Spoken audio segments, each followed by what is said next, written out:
Okay. All right. So again, welcome to tonight's panel on art and activism. We are here in honor of Earth Day tomorrow, April 22nd, and also in celebration of the Shared Habitat Earth exhibit series. The library's exhibit went up just on Friday, but we've already heard a bunch of feedback about how powerful it is, and we're really honored to be a part of it. If you haven't had a chance yet to come by and take a look, we invite you to come. It's open whenever the library is. And we have a number of speakers with us this evening, so I'm going to be introducing just the first one, Barbara Eskin, who is the curator of Shared Habitat Earth. She is also an artist herself. Barbara was born in Germany and she lives here in Brookline. I have truly enjoyed working with her and getting to know her while we've been coordinating the exhibit here at the library. And I'm really impressed by the scope of her work on this endeavor. So tonight she's going to tell us a little bit more about it, and then she will introduce our artists and our other speakers. So Barbara, go right ahead. Well, it's so nice to be here and see you all. In some ways, I like the suspense that we had to all go through for a while. Prieta, I want to thank you very much for all your help and support with putting the show together and also with hosting this event. And we're very glad to have Mothers Out Front with us tonight, because they will add the activism to the art. So that's the combination that we were looking for. Let me tell you a little bit more about Shared Habitat Earth and how it all started. Let's see, I don't want to see myself all the time. I want to get the gallery view here. That's better, okay. So I was taking a walk in the woods, which is something that I enjoy a lot, about a year ago. And it turned out to be a very special walk, because as I was following the path, I became very aware of being alone, but not feeling lonely, of feeling embraced and feeling very privileged of being in this environment. And suddenly, just out of the blue, the words Shared Habitat Earth came to me. And I said, hey, that sounds like the name of an organization. Who needs another organization? But then I said, well, S-H-E, she. Wow, that meant I couldn't let it go. So I just took those words with me and kept thinking, what can I do with it? And spoke to friends. And the long and the short of it is that I'm an artist. I felt art would be a perfect messenger for what I was trying to convey to others. And the more I thought about those words, the more the meaning came to me after the words. The meaning what it all meant. It meant cross-species respect, humans and all creatures. It meant intercultural solidarity, and it meant a shared sense of responsibility. We're all in this together. And so I conveyed this thought to other artists, and it just took off like that. Within a very short time, we were from 3, we went to 10 to 15 to 20, now we're 40. There's artists, maybe more than others, if I may say so, or if I may suggest, are so in tune with what's happening around them. And there was a lot of work out there already, which just waited to be hung. But the context of Shared Habitat Earth, just one more thing about it, which I think is very important, is it's not just gloom and doom. It's celebrating the beauty of it. And it's also then contrasting the horror which expects us if we don't act. And the caring and sharing part of it is very important to me personally. And I can actually say that while I was working on this project, this is a very strange byproduct almost, I suddenly felt so much better about humanity. I mean, I couldn't stand all these folks, what's happening out there, and people, all the terrible stuff. But the sharing part of it, I'm very aware of. And also Shared Habitat Earth, we all cooperate. We're sharing our work too. So all of that is very meaningful to me. And maybe that's all I need to say. We have 4 exhibits more coming, so there 2 are up, Paula Estee, Newburyport, and the Brookline Library, at Coolidge Corner. Another one will be installed in Hopkinton this weekend, and another one will be installed at the Menino Art Center in Hyde Park, and more are coming. But let's talk about what's happening at the Coolidge Corner Library, and let's look at some of those pieces which are on the wall there now. Can we do that? You have to I will unmute. share my screen here and give us access to the images here. So Augusta isn't here. We were hoping. She is here. Oh, she is here. Okay, Augusta, go for it. I'm Augusta Auguston, and my piece is Plastic Sea Red Straws. It's part of a whole series about plastic waste, and it's printed using actual plastic waste on a gelatin plate. While it might seem that plastic waste isn't exactly climate change, it really is, because all this plastic waste, all this plastic has been produced by byproducts of oil production. They wanted to get rid of things that, otherwise they might have to pay lots of money to somehow get rid of. And instead they turned it into these plastic products. And some of the plastic products are wonderful. Like, I love Ziploc bags, but they're also terrible.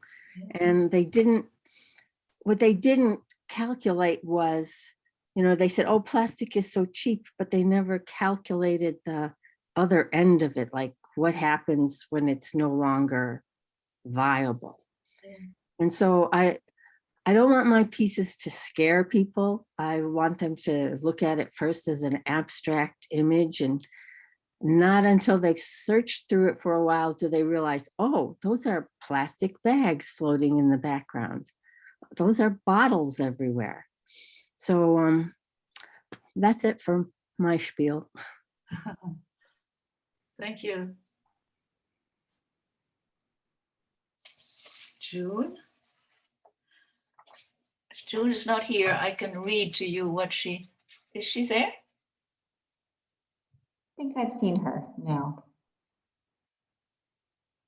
June, are you there?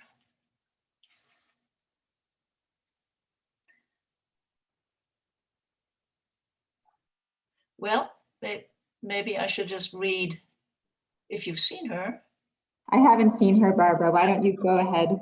Thank you. So I just have a short statement that she wrote. She says, this obviously is title is Greta Thunberg, The Scream of Nature, and it's based on Edvard Munch's famous painting, which was also called The Scream, or The Scream of Nature.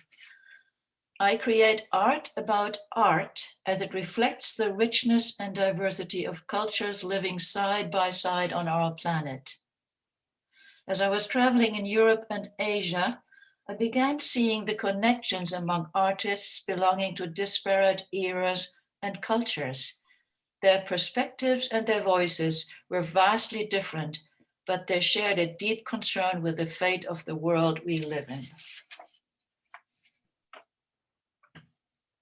I love this piece. So shall we go for another one? Is Helen here? I hope Helen is here. If she's not, I'm going to read what she says. This piece called Ghost Nets, Ghost Lines. Ghost nets are lost, abandoned, or discarded fishing gear left by fishermen. Every year, billions of pounds of plastic end up in the world's oceans. Studies estimate that there are now between 15 and 50 trillion pieces of plastic in the world's oceans. Not 1 square mile of surface ocean anywhere on Earth is free of plastic pollution. With my work, I hope to raise awareness and create change.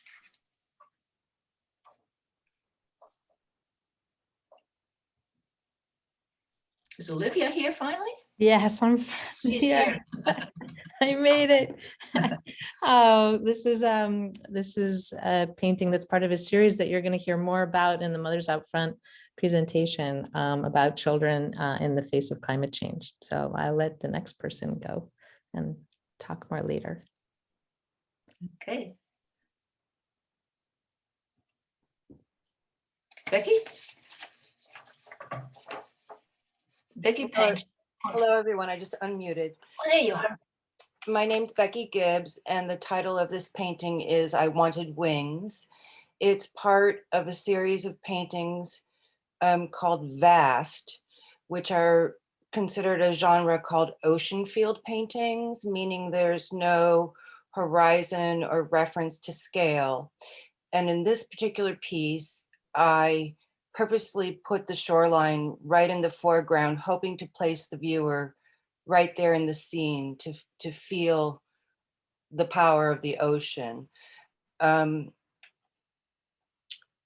look at my statement here. So my interest in painting seascapes is twofold. It reflects the 19th century romantic concept of finding solace in the beauty of nature, but it's also about our contemporary issues that humans are destroying the environment. And, you know, it's a very serious thing. The other concept that is becoming more known is that being in and near the water is really beneficial to humans, to our minds, to our bodies, to our connections. And this idea is actually central to a concept called Blue Mind that was a book written by someone named Dr. Wallace J. Nichols in 2009. And it's a worldwide Blue Mind movement to respect the fragility of our planet and to pass on the information that we need to care for it. So I do different work, but this is from a body of work that celebrates the beauty of our earth. Thank you.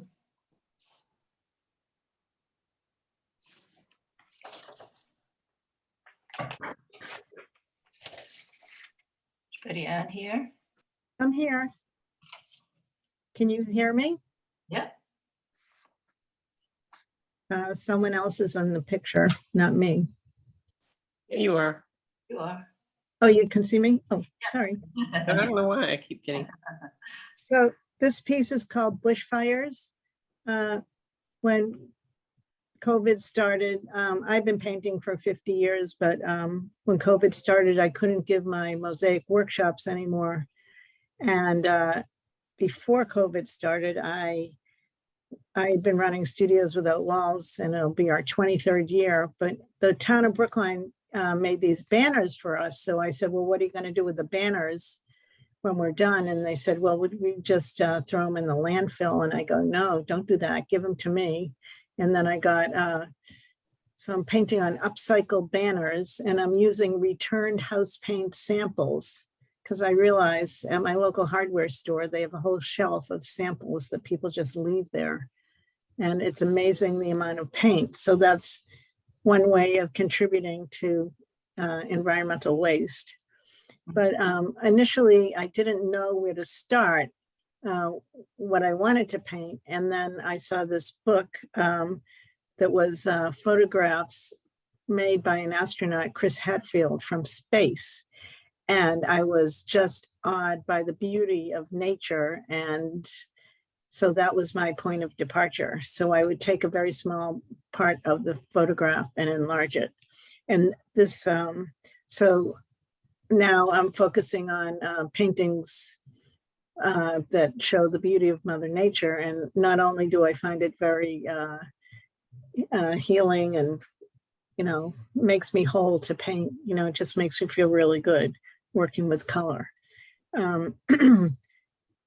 And this particular painting, Bushfires, is from a photograph of Australia. So I was reading about the bushfires there in 2020, which lasted from August to February.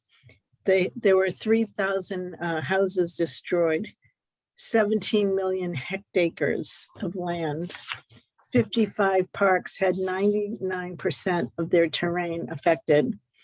And 1 billion mammals, birds, and reptiles died. And some of them didn't just die because they got burned, they died of starvation because their areas where they feed was destroyed. And also plant species were threatened. So this is a pretty impactful piece, even though it's a beautiful painting. And on the upside, I like to look very closely at images of water and the reflection of water. And I find when I take a photograph of a pool or water or a pond, that the camera sees a lot more colors because it just stops the action. I don't know how that works, but you know, the naked eye keeps going, but the camera stops. So I've been fascinated with cool reflections, and one of those paintings is going to be at Paula Etsy, and another one of those is going to be at the Menino Center. Hey, very nice to hear that. Oh, okay. Yeah, that's so good. this you know, they're beautiful, and it creates awareness of Sure. thinking about the planet. So thanks for inviting me, Barbara. Thank you, Betty, for being here.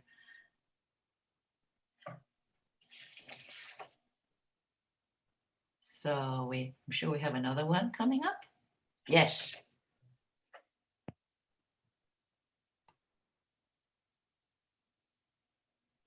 Prieta, Hi, there she is. my name is Prieta Mahadevan. I was born in India and I moved here 23 years ago. I was trained as an architect, but I dabbled in other fields and eventually landed in art because it kept me sane, and it is my therapy. I do it every day. And I draw on a variety of subjects, and nature is very close to me. I draw on animals, fishes. I make basically things which I want to know more about, and therefore I think it can also spread awareness. So this particular one is called "Where Are You, My Dear Axolotl?"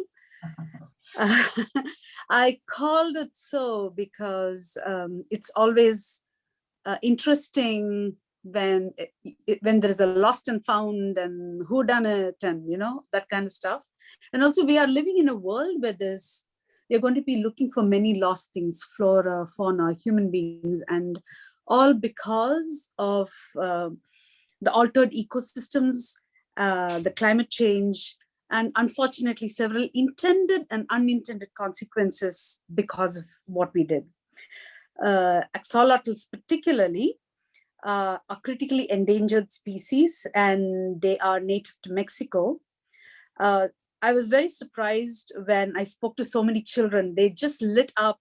They knew about axolotls. They knew they were endangered species.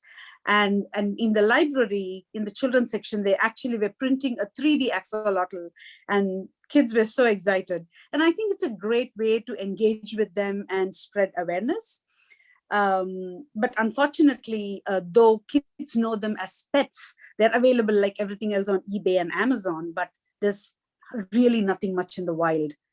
And their reduction in population is mostly attributed to water pollution and high urbanization, and also due to the invasive species which have been introduced from Africa, Asia, like carps and tilapias and things like that. I mean, people don't think when something is introduced into nature and then suddenly it explodes and then it swallows everything up. So basically, we must do everything we can to save. So we are in a planet ICU, as they call it. We are in a critical stage, and we don't have a plan B or a plan C. So this is it. We have to work hard and make things work. I don't mean to sound like a doomsday prophet, but I think it's very nice to see the positive side and the negative side. And I draw on both sides. But this particular thing it's bright and beautiful, but then it's also missing something, missing the axolotl. Thank you. Thank you. Nora. Is Nora here? I don't think I've seen her, Barbara. Well, this beautiful cormorant, and Nora makes very. I'm here. I'm here. You are here. Great. Start video. Yes, there you I'm- are. Okay. I was just going to say a few words. I'm looking forward to hearing you speak about your piece.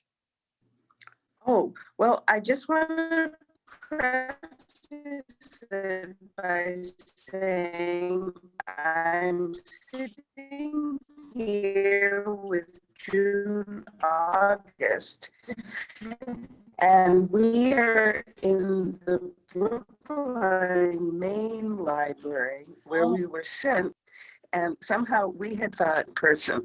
So we're in one of their little rooms, and so anyway, I'm glad to participate, and it just was I feel a little better that I wasn't. This is a painting of a cormorant. I call it Still Keen. I've been interested in cormorants for quite some time. I love they're like shapeshifters. Depending on what position they're in, they can look tall and majestic like this. They have long necks. They can also sort of squish in and look much smaller. They spread their wings. They're frequent visitors. The cormorants that I've been painting are from Iceland and Scotland and Ireland, where I visited and took photos. They're not endangered yet. They're not beloved of everybody, but I love them. They look like flying dinosaurs. So my interest in all of this started with my father, who was a professor at MIT and very much involved in studying climate change. And in fact, he and several other scientists produced a paper in 1972 warning the National Academy of Science that global warming was a real thing and was going to happen if nobody did anything about it. And well, here we are, and nobody did anything about it. So, but my work is not directly related to endangered species or anything like that. I celebrate the beauty of our world, and that's where I get my inspiration. If I just may interject something here, Nora, I just like the way this cormorant looks concerned. Well, Speaks to me.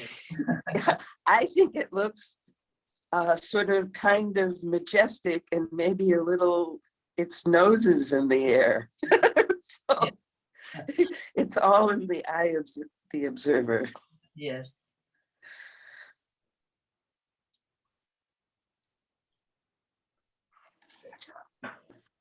Did Rebecca make it?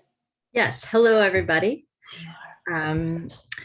I'll talk briefly about this piece, and then I'm going to move on to some activism talk. How's that? So this piece here is called The Hole in the Future.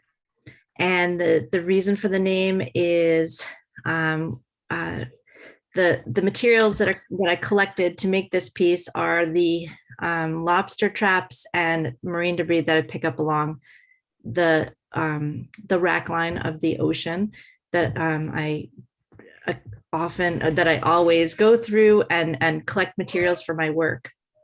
And as I'm collecting materials, I am considering the fact that there's so much trash that I can't pick it up all myself. And it makes me feel like, oh, the hole in the future, meaning like what happens if we don't do something about this? Like And I guess I want to not just discuss this piece, but move into my activism hat. And I'm going to share my screen. And if you hang on a second. Let's see.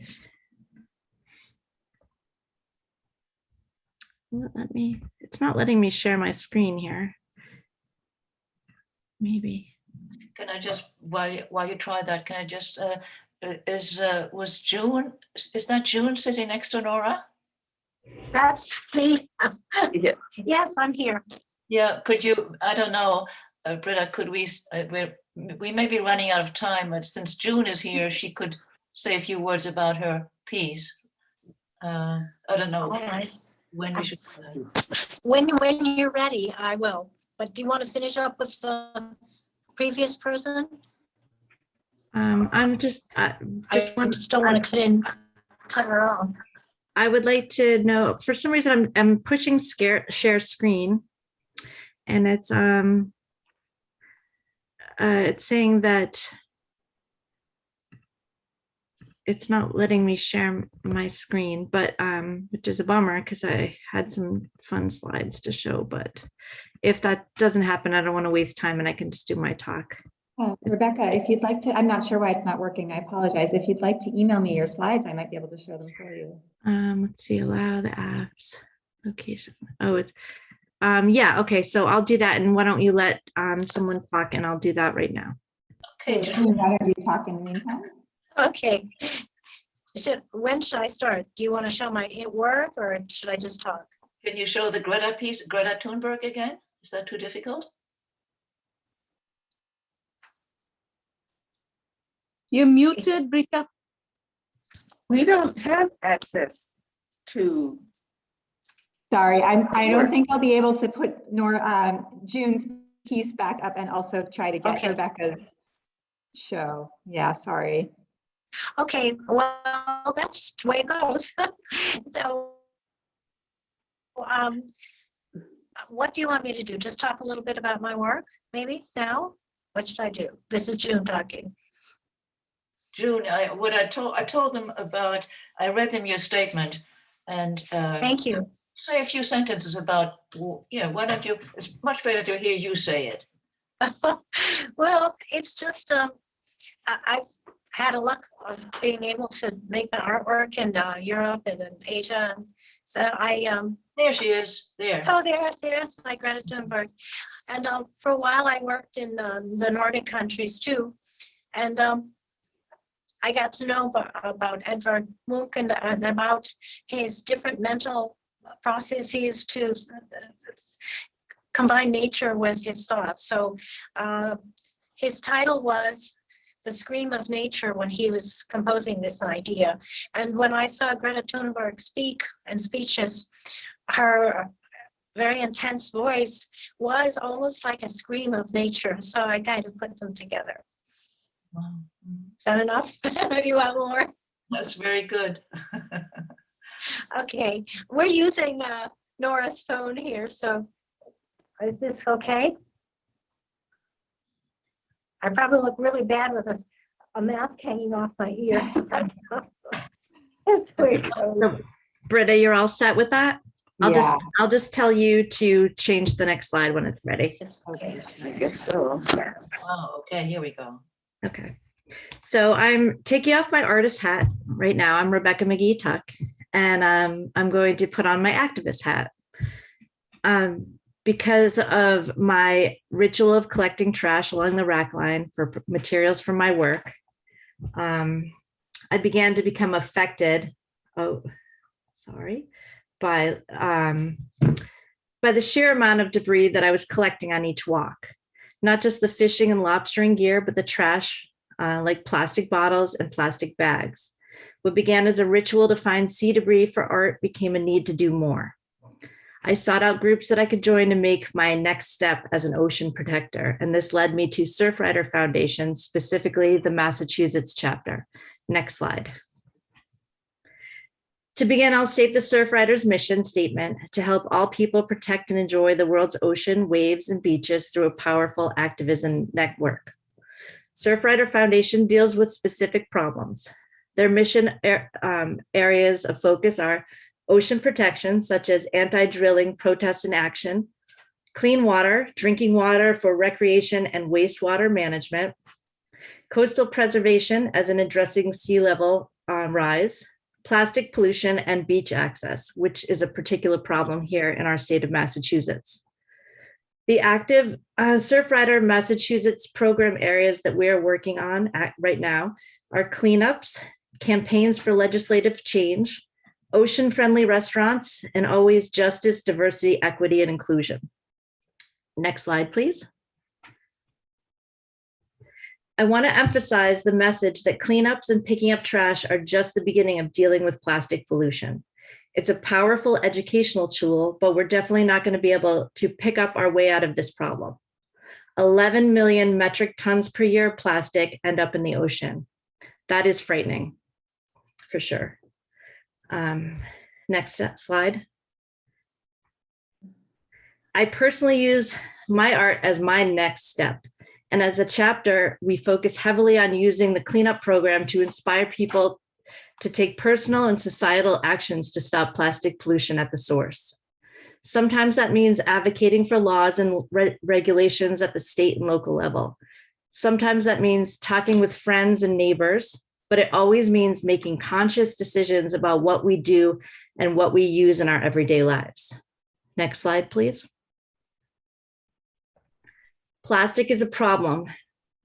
Before it reaches the beach, extraction, production, consumption, and disposal of plastic carries serious environmental and humanitarian consequences. Single-use plastic is particularly detrimental as bags, bottles, straws, expanded polystyrene foam, and wood and food wrappers. These items consistently top the list of things that our volunteers collect at cleanups. Researchers estimate up to 11 million metric tons of plastic waste are entering the ocean every year, and that by 2025, 11 billion metric tons will have accumulated in the environment. This pollution is impacting our marine ecosystem and wildlife, including seabirds, dolphins, fish, turtles, and whales. Plastic fragments are even displacing plankton as a base of the food chain. Next slide, please. It's not just ocean life at stake. Plastic contains toxic chemicals that can transfer from containers, cups, cutlery, and straws directly into the food we eat. Not to mention the hundreds of thousands of microplastics we're exposed to on a daily basis through our food, water, and air. In fact, in a recent study published online only a few days ago, microplastics were found and quantified in human blood for the first time. Next slide, please. Picking up trash and recording data about what you find is one of the best ways to help raise awareness about plastic pollution. Your efforts will also support the Surfrider Foundation Massachusetts chapter's work to understand the source of marine debris and our campaigns to reduce the amount of trash that ends up in the environment. One of the most satisfying, instantly gratifying parts of Surfrider are the group and do-it-yourself beach cleanups. Next slide, please. The cleanup goals are this.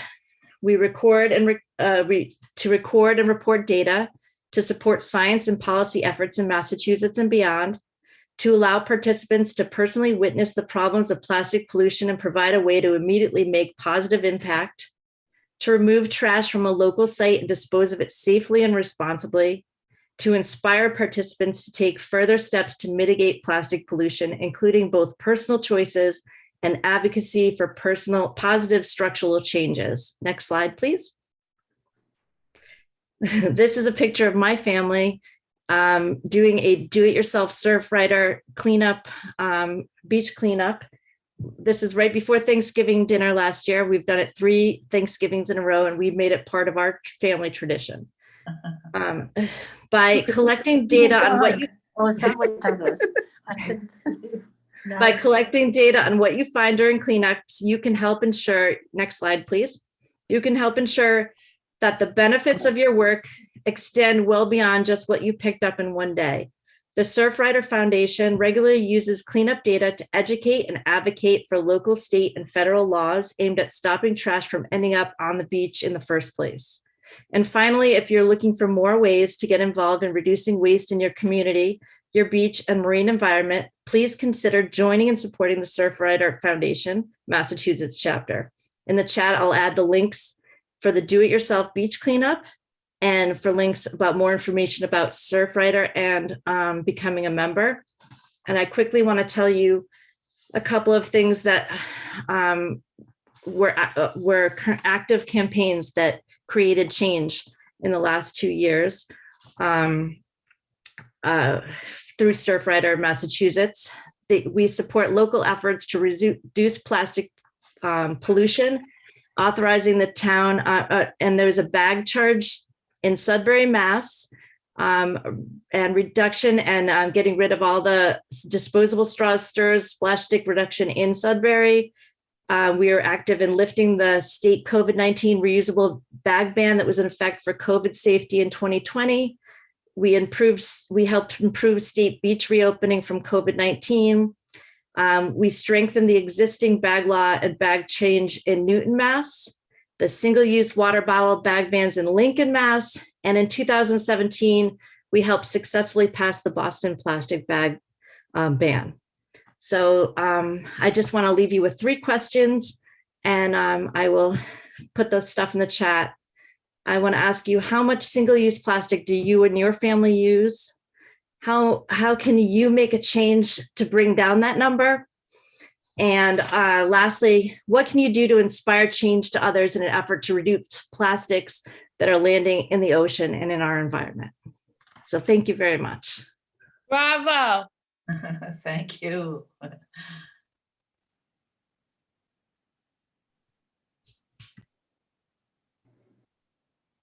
Says the chat is disabled.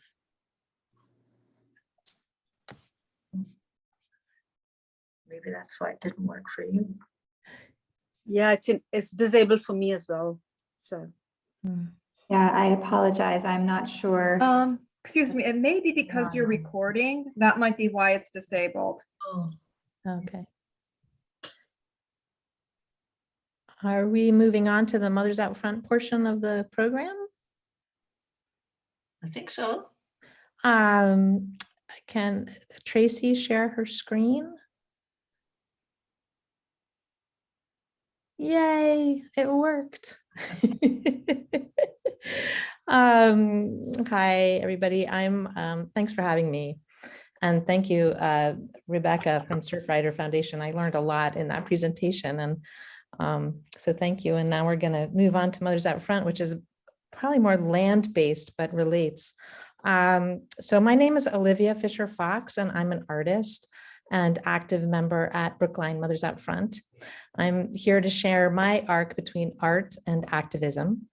I'm going to start with my personal story, and then I'll tell you about what our tree team has been working on. And after that, I'll be followed by 2 Brookline Mothers Out Front leaders who help coordinate our zero waste and beyond gas teams, Ann Coles and Diane Sokol. Next slide.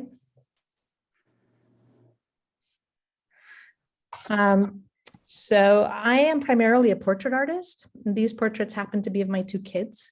And when I'm not painting a commission, I pursue my own bodies of work, which for a long time explored the resilience of children in the face of climate change. Next slide. On the left is a portrait commission, and on the right is an example of a painting from my personal work. It's an interpretation of similar themes, a girl as a steward of the land, connecting with those who've come before her in a field of corn. Next slide. I continued to paint children connecting to the earth as it changes and their need to be able to adapt. What does that look like? And where will it send them? Next slide. What do we know about the earth and what don't we know? Isn't that the one that's at the library? Yeah, you're right. These questions began to loom so large in my head, in my studio, by myself, that eventually I knew I needed to get out and begin to take action to help mitigate climate change. A friend told me about Mothers Out Front and invited me to a brunch. Next slide. This is what brunch looks like. In fact, I attended a few Mothers Out Front brunches and got to learn what the organization does and the people who make it happen. The name resonated with me, and I learned that not everybody in the organization is a mother, though everybody is there for the kids and for the future, and that's what we share. Next slide. The way to attend a Mothers Out Front brunch is to go to the website and RSVP. Next slide. Once you're on our site, you'll see the dates of our next brunches and a button to RSVP. And you are in luck because the next two brunches in May and June are in person, weather permitting. So once you RSVP, you will receive location information. Next slide. And, or if you prefer, there's also an opportunity to sign up for coffee and collective action, where you'll learn about a climate initiative like electric cars or a piece of green legislation, and then get to share about it through email and social media. Next slide. Brookline Mothers Out Front is made up of a number of teams. People tend to join teams on issues they care about and give what time they have. I ended up leading a tree team. Our team works closely with Brookline's Division of Parks and Open Space to realize the tree planting goals of the town. Why plant trees, you may ask. Next slide. Trees sequester carbon. They cool our neighborhoods and intercept stormwater. All great features as we try to reduce carbon while heading into more extreme weather. The data that supports planting more trees in Brookline can be found in the town's Urban Forest Climate Resiliency Master Plan, which is posted on the town's website and from which this slide is taken. Next slide. So how can we plant more trees in Brookline? There are public grounds like schools and parks, and there are street trees. Street trees are the ones planted in that narrow strip between the sidewalk and the street. And the challenge with the street trees is that they're subject to traffic and salt and dogs and bicycles, often making it difficult for them to grow. It would really be optimal if the street trees could be planted further back from the street, but still provide benefits to the public. So guess what? We have a program for that. Next slide. Did you know that the town will plant a tree for free in your front yard? The tree must be visible from the street, 20 feet from the public way, and be free of utilities. If you're interested, go to the Front Yard Tree Planting Program on the brooklinema.gov website and learn more. Our tree team helped the town name the Front Yard Tree Planting Program, develop promotional materials, and an online application to apply for a free tree. Next slide. We will be canvassing on April 24th, that's this Sunday, in neighborhoods of greatest need of trees in Brookline to spread the word, and come join us. I'm inviting you all. It's a personal invitation. This work is extremely gratifying. It's a place to find solutions and has helped me take the anxiety out of climate change. I highly recommend getting involved in any capacity that you can. We need it all, and we'd love to have you be part of Brookline Mothers Out Front. Trees is one of our teams. Zero waste is another. I'm now going to hand you off to Ann Coles, who's a member of our zero waste team. Next slide. Thanks, Olivia. It's great to be with all of you this evening and see such wonderful art. I can hardly wait to go to Coolidge Corner and see it in person. Before I talk about zero waste, I want to share with you how I got involved in Mothers Out Front. When my husband was alive, we frequently dined with close friends. About 2/3 of the way through dinner, the men would start talking about climate change, the articles and books they'd been reading, and the grim future we face. I would get so upset that after a few minutes, I would leave the table. Fast forward to my granddaughter coming to live with us. When she was in 2nd grade, she informed me that I and other adults were ruining the world for her generation. Next slide. Sometime later, Anaya painted this picture of flowers surrounded by gray brushstrokes. When I asked her about the picture, she explained it was pollution killing the flowers. I felt terrible. and shortly after joined Mothers Out Front. Next slide.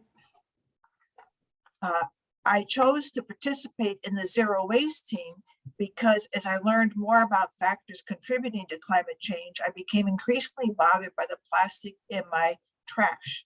To better understand, for a week, I separated the plastic containers and packaging into two piles, the small amount on the left that could be recycled and the big pile on the right that couldn't.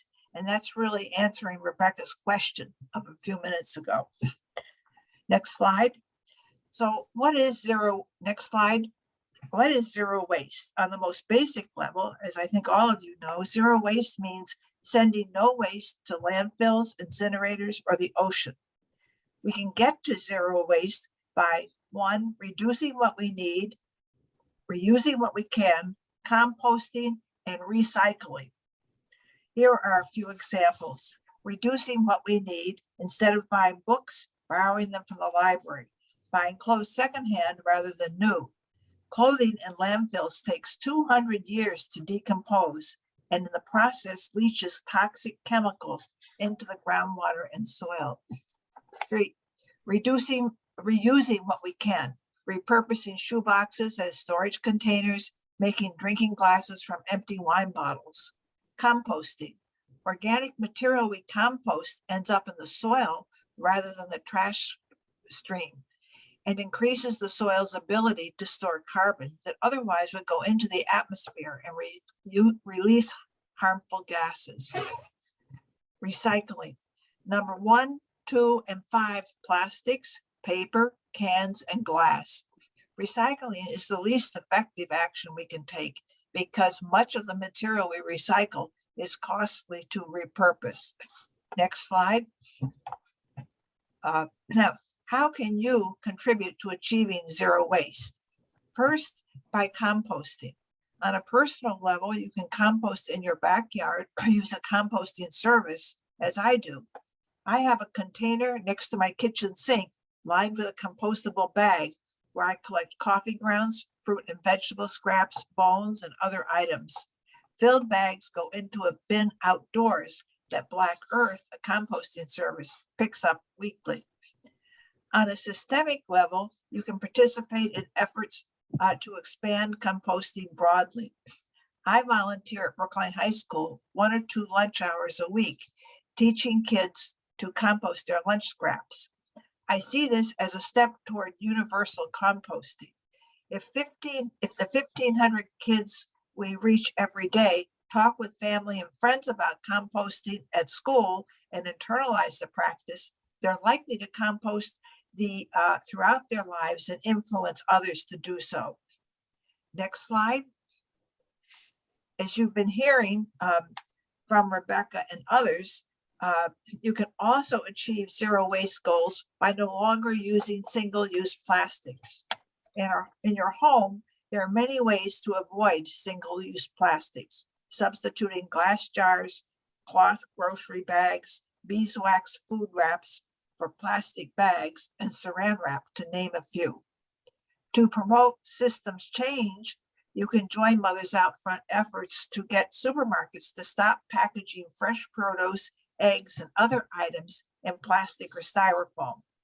You can ask town meeting members in Brookline or town, whatever your town government is, to support initiatives that ban plastic nibs, floss picks, and ear swabs, and other single-use plastics. We have actually 2 warrant articles in Brookline coming up related to these that are, the numbers are on the slide.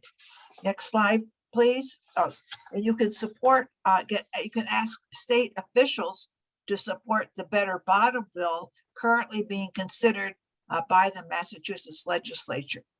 Finally, a quick overview of what Brookline is doing to achieve zero waste goals. The Solid Waste Advisory Committee appointed by the Select Board promotes recycling and composting by town residents and businesses to decrease the town's waste stream and create a more sustainable community. The zero waste frameworks adopted by the town last fall lay out priorities for the next 3 to 5 years, including establishing a requirement that all schools and restaurants use reusable dishes and utensils for dine-in meals. The town also hired a zero waste program manager a few months ago to oversee the daily operation of Brookline zero waste initiatives. And finally, the Mothers Out Front Zero Waste team partners with the town to make sure that zero waste goals are met. So now I'd like to introduce Diane Sokol, who provides tremendous Mothers Out Front leadership, focusing on the transitioning to clean energy. Diane? Thank you, Anne, and especially thanks for everyone who took part in organizing this exhibit and the artwork. It's really amazing to me. So as Anne said, I'm Diane Sokol. I volunteer with Mothers Out Front on local issues here in Brookline, and also with our statewide team on legislative issues that impact communities across Massachusetts. So here's the little wheel graphic that Olivia showed of Brookline's the work in the Brookline team. So Olivia's work on the trees and Anne's work in zero waste is part of that earth category at the top. And I'll be talking about our efforts focused on energies on the right, specifically about moving beyond fossil fuels that are damaging our climate and also damaging our health. So I'm an architect. Naturally, I'm interested in the buildings that we live in and work in, and how these buildings are contributing to climate change and ways to reduce the climate damage from buildings. I'll be sharing some photos about our 4 priorities in this Beyond Gas campaign. And I'm not an artist like Olivia or like many of you on the call, but still visual messaging is an important part of our Beyond Gas campaign, because we're trying to engage the public, and often visual things will bring them in. Next slide. So last October in Brookline, we held an event on the lawn outside of Ridley School, engaging the public in our efforts to urge National Grid to fix all the gas leaks in Brookline. You've probably smelled these gas leaks all over Brookline, all over the Boston area. We know that burning gas is bad for our climate as it releases carbon dioxide, which is a greenhouse gas. But it turns out that leaking gas is far worse. Natural gas is mostly methane, which is a much more potent greenhouse gas. So it's critically important that these gas leaks are repaired, even as we are working on ways to transition off of gas completely. So our October event included spectacular weather, colorful costumes, making art, taking action, and lots of fun. Next slide. Last November, Mothers Out Front teams from across Massachusetts staged a day-long relay event from Pittsfield to Boston to deliver several thousand signed postcards to the headquarters of our 3 biggest gas utility companies, Berkshire Gas, National Grid, and Eversource. Local teams crisscrossed the state in electric vehicles, bicycles, and on public transportation.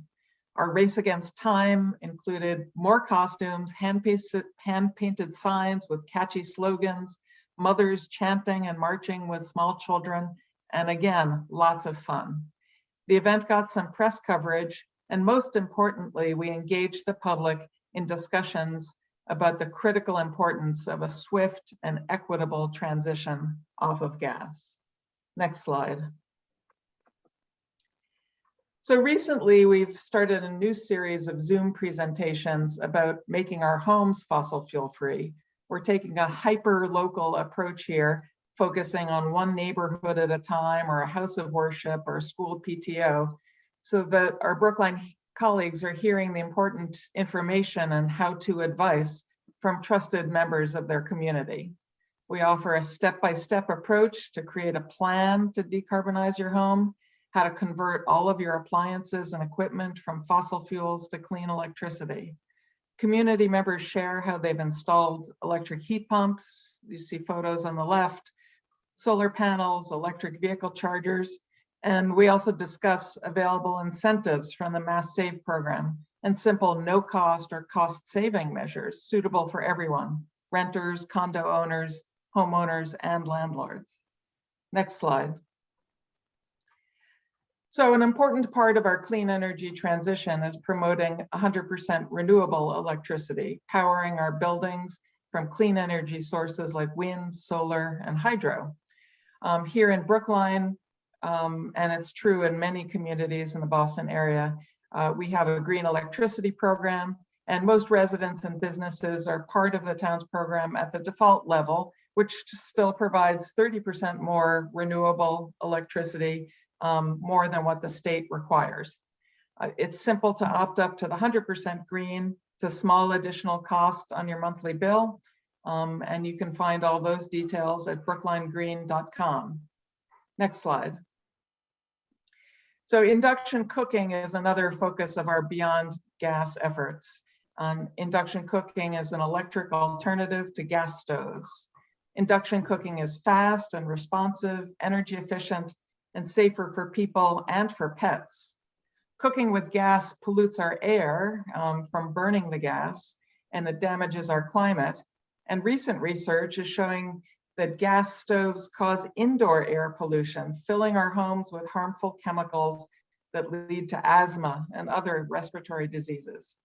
Mothers Out Front has set up 4 induction cooking kits right here in the Coolidge Corner Library, so you can try out this technology at home. Each kit contains the portable induction plate, a frying pan, a covered pot, and instructions.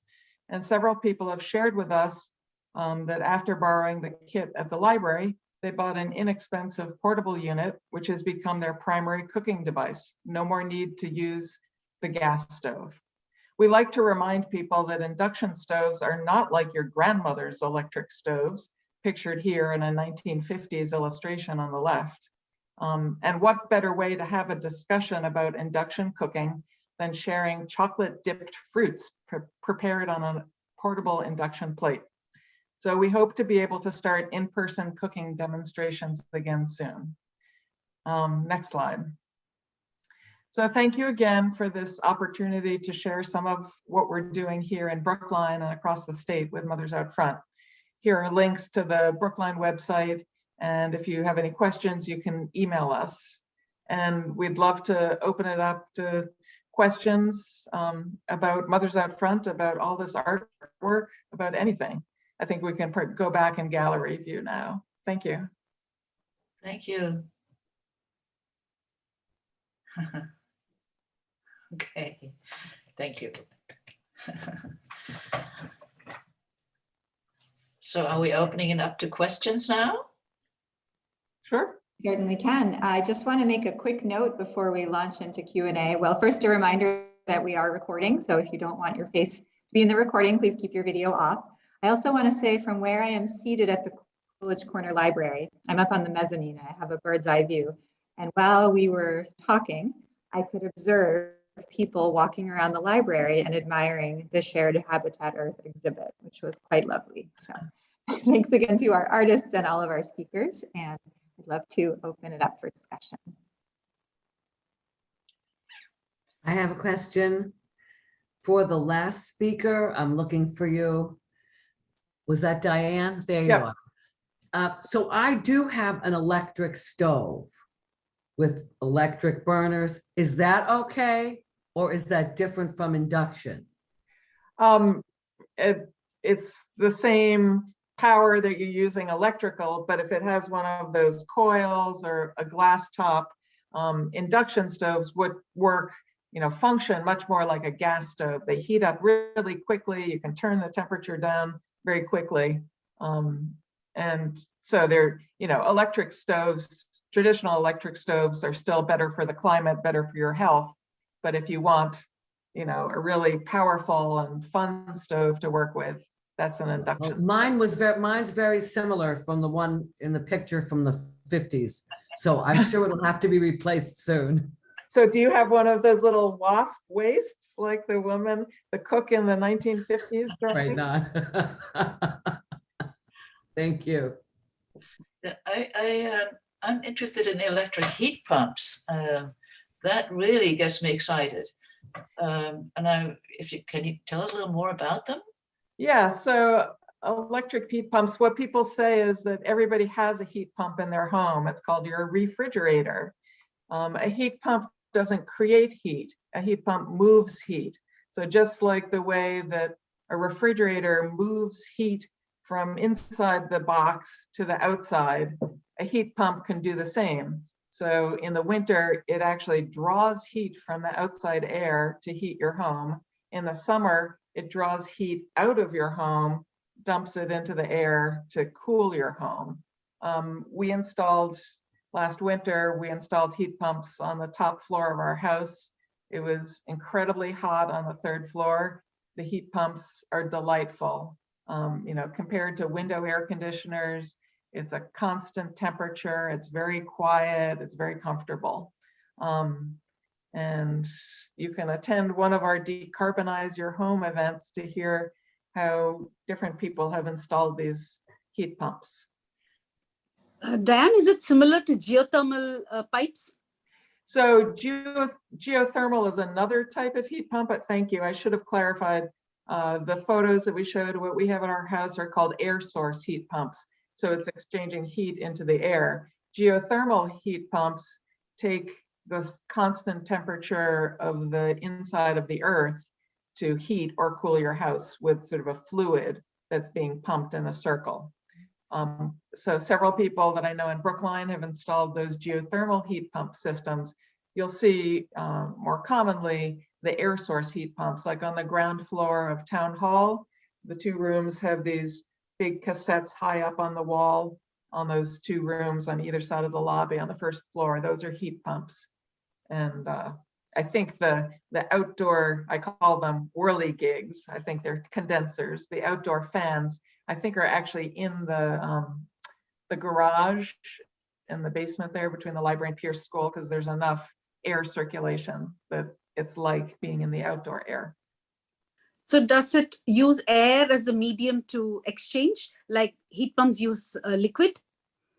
So ground source heat pumps or geothermal heat pumps use liquid that's in a continuous closed loop. The air source heat pumps actually also use a refrigerant that's in a closed loop and uses the air to transfer that heat from the refrigerant being cycled through. So they both use refrigerant in a closed loop. The ground source ones go very deep into the earth. The air just spin around into the atmosphere. Thank you. Sure. And also just wanted to say, I've been using induction stove for the last 5 years. They're extremely cool, very easy to use. The only thing I can't do with it is bake my bread. So other than that, I just have one, and I don't use my gas stove top at all. Yeah. So it's very efficient. That's good to hear. Just so a little portable unit. Yeah, we got it in Costco of all places. Yeah. Yeah, Costco and IKEA have very Every store reasonably has it priced now. ones. Yeah.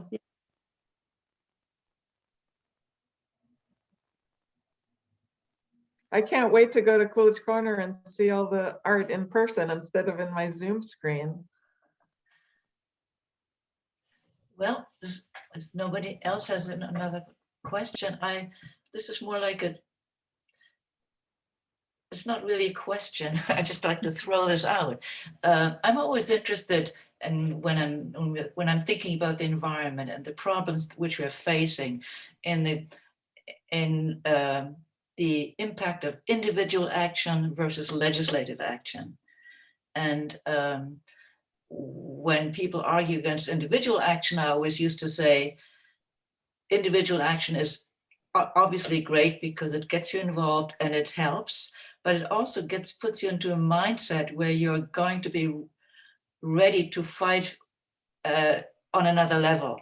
I don't know. I wonder how others feel about this question. Somehow I think we've reached a point where I'm taking a deep breath here. We need huge steps, and doing the little things doesn't feel like enough. So how do you feel about this? I just feel like expressing my thoughts, and I wonder how others feel about it.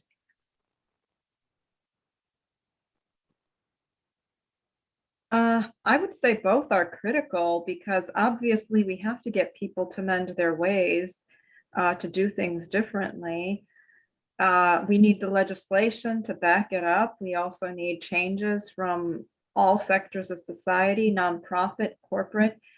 And I will compare this to, yes, we need the Green New Deal, which is modeled after the New Deal that got us out of the Depression in this country. Yet, what I think we really need now to fight climate change is the kind of civilian mobilization we had during World War II, which was both government action and personal actions.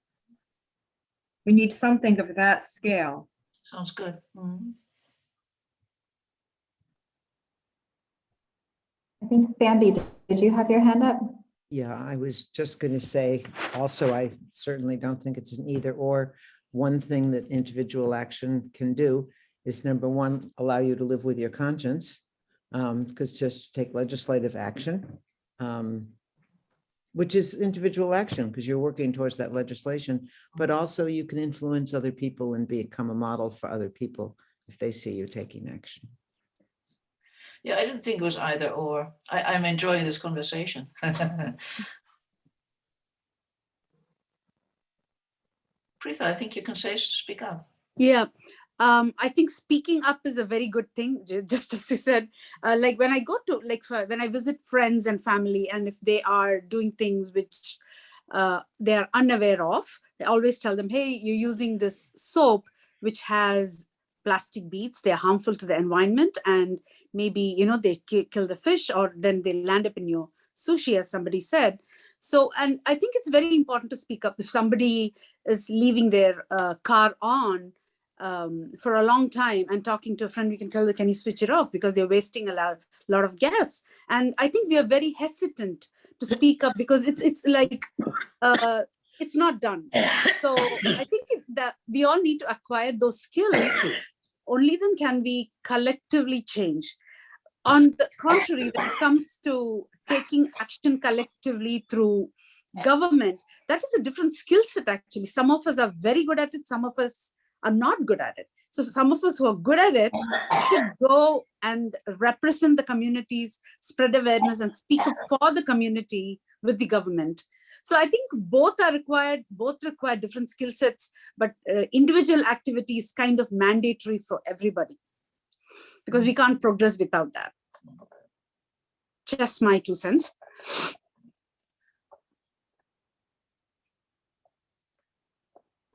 Barbara? Oh, I'm sorry, Diane, go ahead. Yeah, I was just going to say something I heard from several of the artists was how painting, making art makes them feel better about our current situation. And I feel like taking action, taking personal action, even though it's not going to make much of a difference in climate change, it does make me feel better. And I'm hoping that, others will follow in my path. Mm-hmm. And that, just waiting for the government to figure it out is not going to help. Yeah. That we need to start taking action and telling the government, protesting, that they need to start doing things. Yeah. Barbara? Yeah, if I may, I've spoken already, but Prieta, you've inspired me to speak out. One thing that we all can do to help fight climate change is to eat lower on the food chain, is to reduce animal food consumption, because the production of meat, dairy, eggs, and even fishing all use tremendous amounts of energy and land and create a lot of pollution. In fact, 10% of all the plastic in the ocean is ghost nets, which I'm so glad someone made the painting of ghost nets. I'm so sorry, I forget who it was. But I'm so glad you brought attention to this issue. And 46% of the Great Pacific Garbage Patch is made up of ghost fishing gear. It was Helen Canetta who made that painting. Yeah.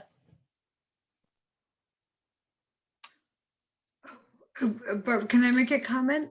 Sure. So, we've talked now about legislative and personal, and I have a full-time job with like in corporate America. And, as we talk about like do individual actions, like which is more important, when you're in corporate America and there's a meeting for 30 people, 45 bottles of liquid are ordered, to be generous, right? Like some juice, some water. And, 20 people take them. And so it's 45 plastic bottles. And corporate America is so wasteful, and the ideas of being generous at a meeting. Food is thrown out, plastic is thrown out, it's not recycled. And I think the more of us, if we get our community to doing more individual acts, then when you bring that to the office, it has to become instinct that this is a terrible culture. Bring your water bottle, like just things like that, right? So remember, that's the third piece of this problem is corporate America. Oh, yes. I'm sorry that I'm barging in like this. For me, that's one big subject, but that goes beyond what we can talk about tonight. Next time, I mean, I'm thinking we have a lot of, in politics, we have a lot of people who want to do the right thing, but they're not getting anywhere because of corporate America. Well, that'll be our next meeting, our next show, and our next Zoom.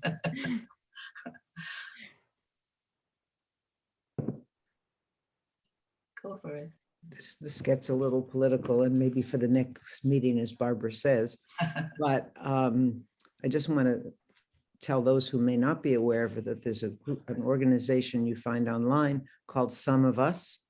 And if you're about to do any kind of investment work, that is your very detailed, extraordinary resource, SUM of Us.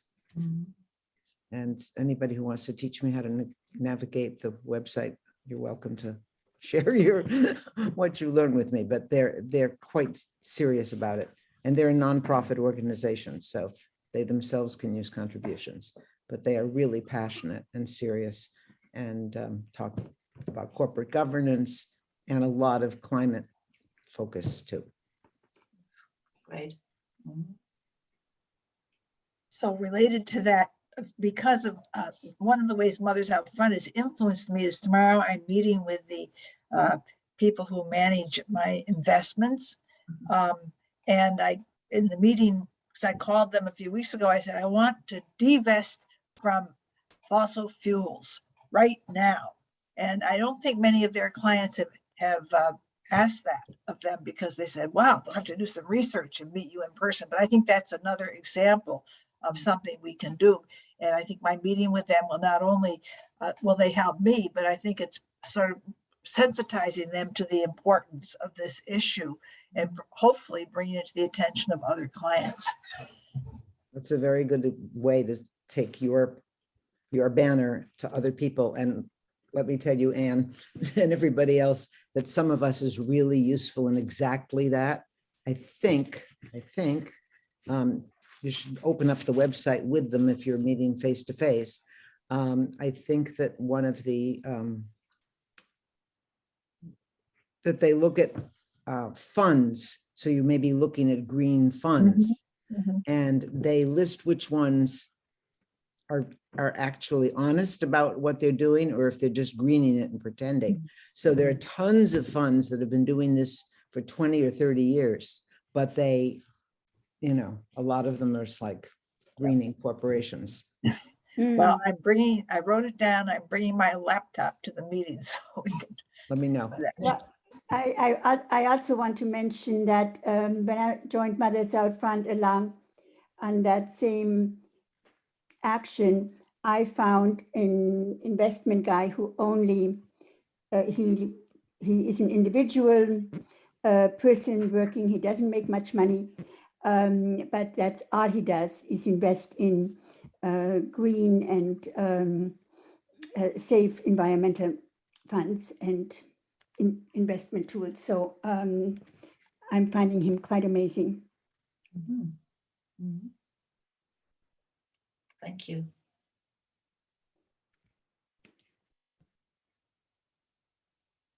So we just have a couple of minutes left, and I want to be respectful of everyone's time. But we might have time for just one more quick question, or Barbara, you can go ahead and close us out if you prefer. I'm supposed to be the one who closes us out. Surprise. You opened us up. You're closing us out. Well, anyway, it's been great to see you all. It's been so good to be able to put all these things on the table and get some good information, share feelings and informations and thoughts. And I hope we can do it again. I hope to see some of you for our next show. And I hope we can make another Zoom. I mean, actually, this was the first event we had of this kind, excuse me. And I would have liked to see a lot more. So we'll have to work hard to get more activism going, because art is good, but the combination of art and activism is what we're after. So thank you all. And thank you, Barbara. Let's just wave.